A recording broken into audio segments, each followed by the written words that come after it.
Vítajte na mojej vode. Toto, čo vám dneska predstavím, je najvymakanejší ionizátor na svete. Tešil som sa na ňo 8 rokov. 8 rokov som čakal, aby ten najväčší producent na svete, firma Tyhen, Južnej Korei, pripravila kovový ionizátor. Mali predtým 11-partný ionizátor, čo bol najlepší, bol tiež veľmi pekný a bol môj najpredávanejší ionizátor, ale teraz táto firma konečne urobila kovový model, ktorý vyzerá fantasticky. Takže sa poďme na to pozrieť. Konečne to aj vyzerá veľmi dobré, aj keď je to zabalené. A keď už máme takýto luxusný model, tak nech to vyzerá luxusné aj v obale. Čiže tá spomínaná batéria je v takomto peknom obale. Samozrejme, aby sa nepoškodila, tak je takto pekne vyčačkaná. Takže toto je ten najkrajší, najluxusnejší a hlavne najvýkonnejší 13-partný ionizátor. Konečne to má najviac platní, aké sa vôbec dá vyrobiť. A funkcie a ovládané a všetko ostatné vám ukážem neskôr.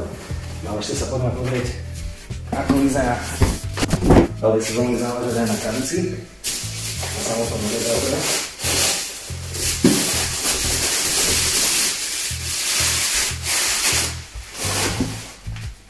Tak. Dva filtre, to je klasika. Veľmi jednoduchá výmena filtrov. Jeden, druhý. V podstate najlepšia filtrácia, aká vôbec medzi ionizátormi na trhu existuje. No a takto luxusne to vyzerá. To je skrinka, ktorá ide dole, do linky. No a batéria, ktorá sa dáva hore a z toho sa ovláda ionizátor. Takže poďme ho namontovať a poďme sa pozrieť, ako sa ovláda. Tak a teraz vám ukážem najpodstatnejší rozdiel medzi ionizovanou vodou a vodou z vodovodu. Naberiem si do jedného pohára vodu z vodovodu a do druhého pohára ionizovanú vodu najzásaditejší stupeň, čiže trojka, pH okolo 9,8. Tá ide síce trošku pomalšie, ale to je nápad toho, že je zdravšie. Tak, tu máme zelený čaj, úplne rovnaký. A vyskúšame, že ako sa bude roztápať, teda rozpúšťať v studenej vode.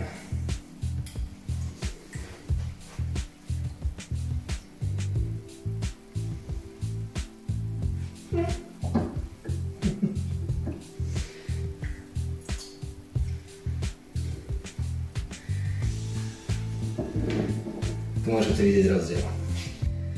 Ionizovaná rozpustí a poučená voda len trošku zafarbí. A čo sa týka chuti, tak to je neporovnateľné. Takže tu je rozdiel. Tak a poďme sa pozrieť, ako sa ovláda tento ionizátor. Čiže máme dve možnosti. Buď volá sa to, že joystick, ktorým sa dá zapnúť a vypnúť, alebo takisto funguje display, čiže stlačím a vypnem. Pozrime sa na funkcie. H2O je filtrovaná voda, čiže ani ionizovaná, ani zásaditá, ani kyslá. Je to prejde voda cez filter, neionizuje sa. Máme 3 stupne zásaditosti a potom máme 3 stupne kyslosti.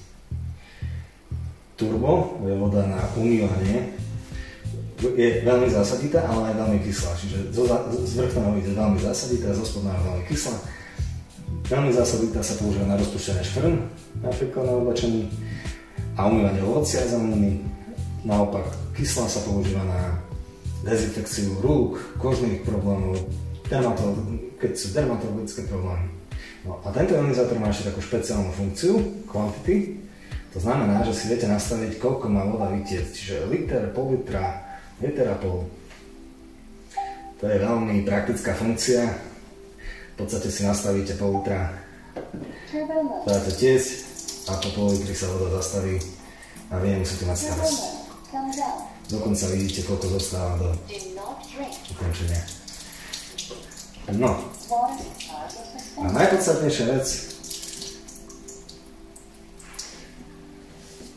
čo vám chcem povedať ešte k tomuto ionizátoru a k týmto Vianociam, ktoré sa blížia, okrem toho, že toto je najlepšia investícia do zdravia a je to najjednoduchšia investícia do zdravia, pretože stačí si kúpiť takýto prístroj a máte doma to najlepšie, čo môžete na svete kúpiť, tak výrobca žiaľ pre slovenský trh tento rok dodal len 5 kusov, pretože je po nich taký dopyt, že jednoducho nestihajú vyrábať a sú oveľa väčšie trhy ako je napríklad Amerika, kde prioritne dodávajú ionizátory. Takže na Slovensku 5 kusov, v podstate je to na vás, ako sa rozhodnete, ale žiaľ, budete sa musieť rozhodovať veľmi rýchlo. Takže som tu pre vás, keď sa niečo chcete spýtať. Som expert na vodu, mám 14 rokov skúseností a poradím vám s čímkoľvek. Takže kľudne volajte, píšte a ďakujem, že ste sledovali toto video. Čau.